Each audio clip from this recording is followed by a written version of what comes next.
السلام عليكم ورحمة الله وبركاته. احنا اليوم في منطقة الشيب على طريق بازرقان على الطيب.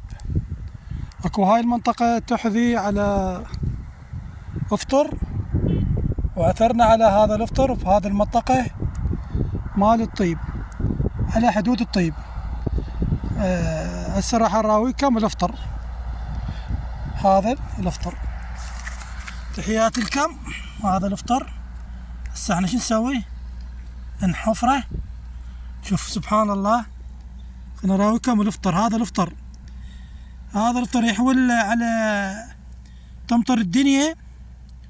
من تمطر الدنيا هذا الافطر من قدرة رب العالمين يطلع من جو هذا التراب. شوفه هسه احنا راح نشلعه.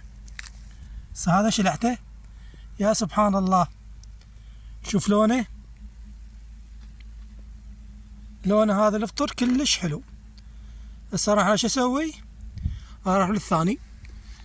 هذا هم هذا شويه، هذا اكبر، نوعيته اكبر هذا الافطر. شوف هسه هذا سبحان الله هم مخضر، بس هذا كبير.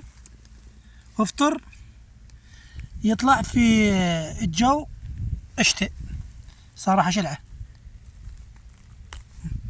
سبحان الله. شوفوا هذا لونه، هذا اكبر من هذا. هذا افطر. هسه شوف هسه افطر في محافظة ميسان. يا سبحان الله، هذا الافطر يطلع من قدرة رب العالمين في هاي المنطقة. هسه احنا على الطريق ونبحث عن الافطر. بس طالع بس صغار. شوف هسه هذا عن توه يخضر. هذا الجو الثاني. شوف هذا الافطر وهذا معاه. هذا الافطر في محافظة ميسان عن طريق الطيب. شوف شلون طالع صغار. هذا احنا ما نشلعه، بس راح نسوي هذا. شوف هذا صغار توه عثرنا عليه. لكن بهاي المنطقة اكو، بهاي المنطقة هم نلقى بهاي.